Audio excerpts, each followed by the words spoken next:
Terima kasih Bapak Ibu sekalian yang luar biasa. Di hari ini kita bisa diskusi melalui APKPI.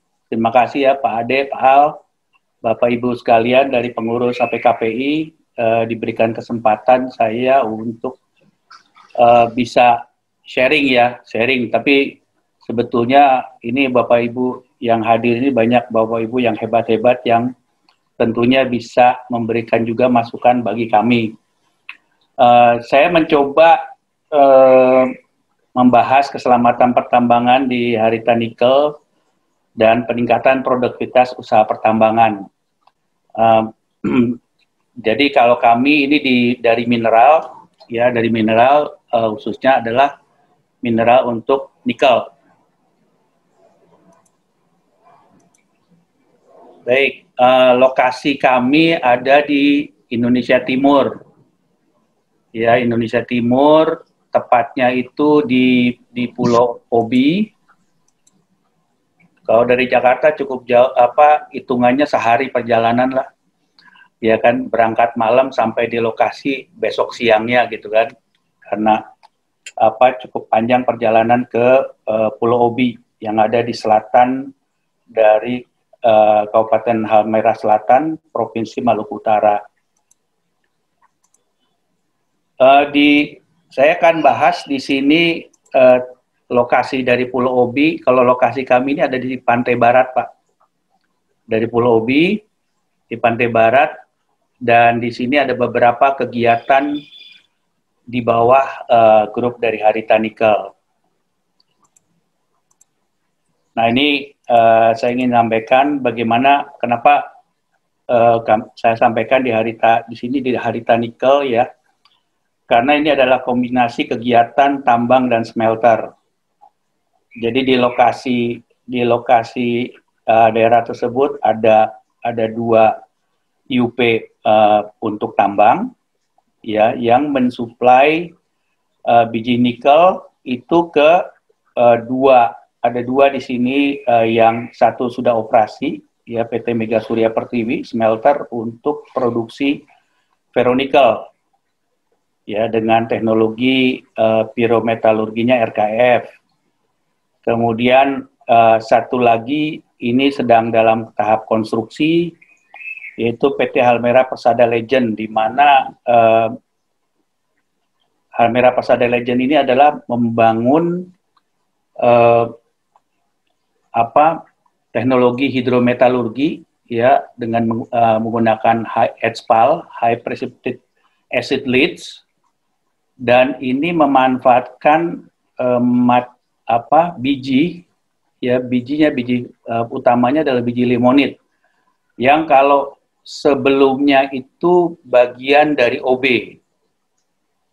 Ya, kalau di Mega Surya Pertiwi ini kita ambil yang saprolit di bagian bawahnya, terus kemudian yang di bawah ini yang Halmahera Persada Legend ini adalah untuk mengambil bagian di atasnya. Ya. Nah, karena adanya kegiatan-kegiatan ini, maka di sektor safety, karena ada beberapa teknologi yang digunakan di sini, itu kita perlu penyelarasan, ya, perlu diselaraskan. Ya, memang peraturan di SDM, ya, atau sudah mengacu tidak hanya tambang, tapi juga pengolahan dan pemurnian. Ya, namun karena ini ada irisan-irisan kegiatan-kegiatannya di dalam area yang sama, ya, di dalam area yang sama di sini, maka perlu penyelarasan, ya, antara pertambangan dan smelter. Ya, kemudian ini saya ambil kenapa proses safety management menganut 14 elemen ini, ya. Saya yakin Bapak Ibu sudah memahami, terlebih dengan SNKP kita juga, ya. Nah, inilah tahapan awalnya adalah bagaimana melakukan integrasi keduanya, ya, dimulai dari level grup, dalam hal ini grup nikel, sehingga pengelolaan sistem manajemennya itu kami mengeluarkan yang dinamakan sebagai integrated management system. integrated management system ini kunci utamanya adalah pada level operasi nantinya itu dikelola oleh masing-masing PT, ya. Jadi kunci utama di integrasi ini kita tiap PT itu akan nanti kelola masing-masing. Tapi setelah terintegrasi, ya, dari hasil integrasi sebagian besar yang memang sudah ada di SMKP yang kami jalankan juga.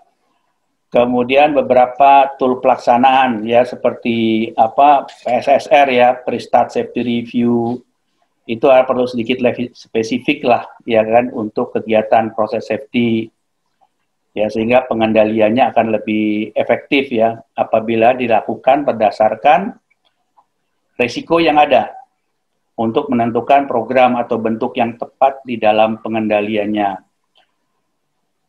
SMKP harus menjadi dasar utama dalam pelaksanaan dan penerapan K3 di pertambangan. Itu kami lakukan baik di tambang maupun di smelter. Dan penambahan ASC program lain kita terapkan setelah sebagai bagian sama pentingnya ya, keduanya ini kita sebut ya itu sebagai risk based control ya. Nah, risk based control ini untuk mengendalikan bagaimana kita untuk bisa pengendalian risiko ini lebih fokus ya. Ini di sini ada 3 area atau pendekatan yang dapat kami sampaikan di sini adalah bagaimana peralatan dengan melakukan penerapan teknologi tepat guna berkelanjutan gitu ya, adaptasi operasi yang tepat untuk perusahaan ini.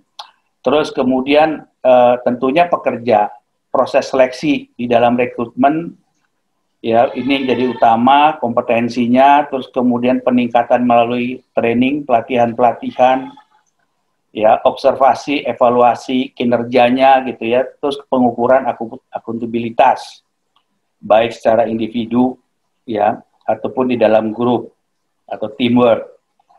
Kemudian tentunya sistem manajemen ya, ini juga kami perlu pastikan penerapan yang terintegrasi ya pada sistem utama, yaitu proses safety, mining, dan di proses. Nah, pengelolaan risiko dilakukan mencakup semua tahapan, baik mulai prakonstruksi tentunya sampai development state.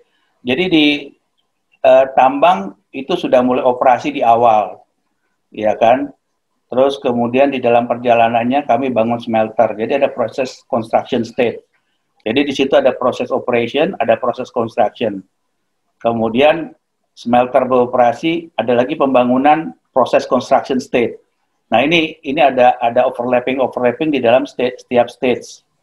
Sehingga kita perlu benar-benar melakukan proses risk assessment yang terpadu ya kan? Sehingga kena setiap tahapan-tahapan itu kita tinggal ambil yang tadi pre-construction stage atau dia di construction stage atau di operation stage ya atau di development stage. Development stage dalam hal ini misalnya untuk teknologi RKEF memang sudah operasi sejak 2017. Tapi kami akan bangun lagi, dikembangkan. Ya kan? Nah, pengembangan ini kita masuk di dalam development stage. Ya, di samping smelternya yang sudah operation itu kita ada risk assessment-nya juga. Ya. Nah, ini percampuran di dalam pertambangan maupun di dalam smelter. Ya kan? Nah, ini tidak hanya di level site artinya per PT saja, tapi ada gabungan. Ya, gabungan di dalam di site itu ada pertemuan antar PT itu setiap minggunya untuk mencapai satu sinergi yang sama. Ya. Nah, kalau kita lihat di dalam manajemen review-nya, ya di manajemen review-nya ini adalah lebih kurang dapat dikatakan 4 level ya. Kalau level yang di bawah itu adalah di site ya, base unitnya ya kan, melakukan kegiatan-kegiatan P5M, safety talk, P2K3 dan selanjutnya ya. Kemudian ini juga dibawa di dalam function ya, koordinasi antar departemen dan juga antar PT ya. Nah, terus kemudian naik lagi kita ke dalam grup untuk mereview, sehingga ada review di dalam bulanan terhadap kegiatan-kegiatan yang ada di masing-masing perusahaan.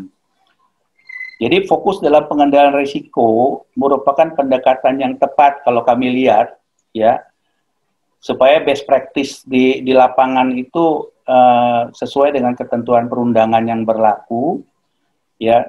Spesifik risk yang muncul dan penyelesaian tugas perusahaan itu menjadi tujuan akhir daripada kami ya. Sehingga kalau saya sampaikan di sini ya, mudah-mudahan ini bisa clear nih. Saya coba gambarkan adalah sebetulnya seperti balancing. Ya, balancing di sebelah kiri ini adalah pengendalian risiko, di sebelah kanan itu adalah produktivitas. Ya, apa yang saya sampaikan di atas sebelumnya itu terkait dengan pengendalian risiko di sebelah kiri.